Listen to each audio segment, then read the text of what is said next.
Caríssimos irmãos e irmãs, também que nos acompanham pelas redes sociais.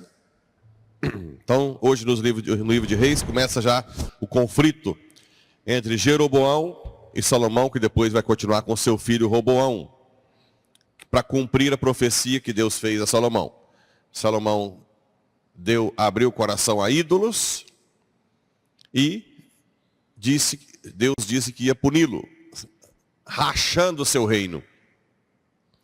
E na verdade a gente vai ver depois que realmente a profecia se cumpre, né? 10 reinos vão para o reino de Israel, que a capital é Samaria, o reino do norte. Desculpa, reino do norte. E depois Roboão, filho de Salomão, fica com o reino do sul, com duas tribos, Judá e Benjamim. Ou seja, cuidado para não deixar o coração ser contaminado, né? Por paixões que podem levar à idolatria, desviar o caminho, porque isso existe. Há consequências. Há consequências. Nossos atos, ações, sempre damos brecha ao demônio. E no Evangelho, uma cura de um surdo mudo, que tem várias conotações, tanto a nível também humano ou espiritual. Primeiro, nós sabemos que Jesus tira o homem de fora da multidão. Aqui tem, por exemplo, alguns padres da igreja falam que o mundo é confuso, que o mundo te tira, te dispersa, o barulho. Então, é importante sair, né? Sair do meio da confusão. Por isso que é importante a participação na igreja. Sair um pouco daquele peso, daquele monte de coisa para fazer. Todo cristão bom, que se preze, deve se afastar do meio da confusão do povo, da bagunça, para ter um encontro com Jesus. 2. A cura, a libertação, nasce de uma intimidade com Jesus. Além de se afastar, Jesus coloca ele próximo. Nasce dessa intimidade, desse relacionamento amoroso. Você nota, por exemplo, quem não tem essa intimidade com Jesus, se preocupa muito com o ato externo, até como: padre, vem abençoar minha casa, abençoa meu carro para eu ir para Goiânia, sem tombar, sem bater, sem roubar, né? Mas não tem a intimidade. Quase que transforma uma bênção, que é coisa boa, sacramental, em uma superstição. Porque a pessoa traz o carro, geralmente são as pessoas que têm os carrão, chega aí com esse carrãozão, né? Abençoa aqui, padre. Se abençoa o carro, depois não volta na igreja. Aquele ato de bênção não foi vinculado a uma vida interior. Quando o ato de bênção não é vinculado a uma vida interior, o que acontece? Vira uma superstição ou não? Hã? Concorda ou discorda? Está tendo mais fé? Seria mais ou menos, eu fiz o papel mais ou menos do benzedor. Pega os raminhos, né? Faz esse quatinho, pega o quatro, os trevinhos lá. Confia naquele ato. Não é uma confiança em Deus, porque se fosse em Deus, deveria vincular a vida de oração. Como o testemunho da cura com as rosas de Nossa Senhora de Fátima, do menino lá que estava com a criança que estava antes com um problema cardíaco, ia nascer com problema cardíaco, né? Não é isso? E aí começaram a fazer o chá das flores. Mas junto com o chá, rezava o rosário. Aí depois foi fazer o exame de novo, não tinha mais nada, né? Aí sim, você vincula, porque senão vira uma superstição das rosas. Então sempre tem que ter essa intimidade com Jesus. Jesus cuspiu com a saliva e tocou a língua. A saliva no mundo antigo é sabedoria, né? E depois olhou para o céu e disse, suspirou e disse, Éfatá, abre-te. E tocou os ouvidos. E os ouvidos abriram e a língua soltou. Bem, aqui também os padres da igreja falam que o olhar para o céu e o toque são as duas naturezas de Cristo. O olhar a humana, que pede ao Pai, e o toque a divina. Outra avaliação dos padres da igreja, que para que você fale bem para edificar o mundo, você precisa ouvir a palavra. Então, para que fale coisas edificantes, que realmente eleva a sua família, eleva a sociedade, você tem que ouvir, né? Ouvir. A fé vem pelos ouvidos. Documento Lumen Fidei. Ex audito. Por isso que eu tenho falado para os vocacionados, que fica botando na balança. Eu gosto de ser padre por causa da missa, de vestir as... mas eu gosto de ser pai porque eu gosto de esposa. Não, mas eu também gosto de confessar, parece. Não, mas eu também gosto de ter filho. Não. Vocação não é isso. Eu não vim ser padre porque eu gostava de alguma coisa, não. Eu vim ser padre por quê?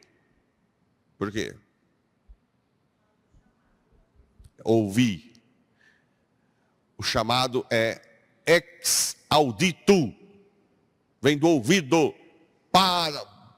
Doutor Pablo. Basta. Larga e vai. Eu te quero agora, padre. Sai da sua terra. Não dá tempo de você ficar, mas eu gosto da minha Pajero Dakar. Eu gosto do dinheirinho no final do dia. Né? Eu gosto das minhas viagens internacionais. Eu gosto de tudo. Não tem isso. Sai. Vai. Ex audito. Todos os dias eu ia à missa e antes de atender eu rezava o rosário. Depois da missa, eu começava tarde a atender, né? Eu ia primeiro para a missa, rezava o rosário, depois... Então eu saía do meio do povo, rezava, participava da missa e ouvia,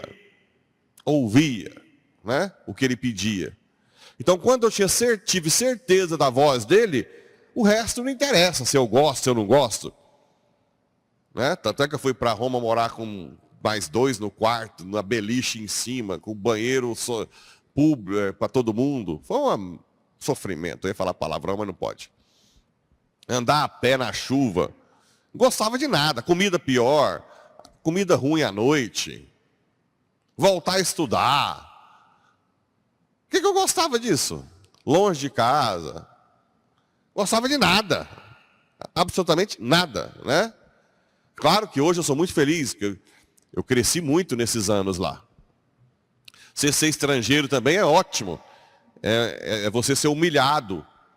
É o preconceito. Eu não sofri tanto assim, não, mas tem um estrangeiro que não é na sua terra, né? Então você é um pouco humilhado, você não é cidadão. Então isso faz você crescer, você passar pelos marginalizados, entender, né? Tudo isso te faz crescer. Ótimo, foi ótimo. Mas não é que eu gostava. Então, do ouvido. E outra coisa, a palavra tem que ser bem pensada. Cuidado. O que tem de filhos, esposas, até esposos, mas esposas, filhos, feridíssimos, em depressão, por causa de palavras mal proferidas na família.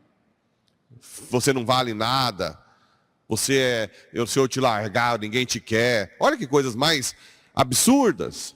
Marido para a esposa também pode ser o contrário, né? A esposa falar para o marido, você não é o provedor, você não está com nada, quem põe dinheiro em casa sou eu. Também acontece muito isso, né?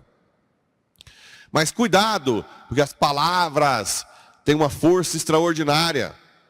Existem jovens, adultos que têm trauma do que os pais falaram na infância, até hoje. Não conseguem superar. Então, primeiro, escuta o que Deus tem. Ouve a palavra, leia a palavra de Deus. Por isso que é importante ler a palavra de Deus, para depois falar. Não é? Nós temos que ter consciência que a palavra tem poder. Uma palavra pode converter alguém. Né? Uma palavra pode converter. Ou uma palavra pode ferir para sempre. Para sempre, né? E o que mais que lembra? Vamos ver se vocês... O que mais que lembra? Palavra com sinais, saliva, toque. O que isso lembra? Um sinal que gera uma ação sobrenatural.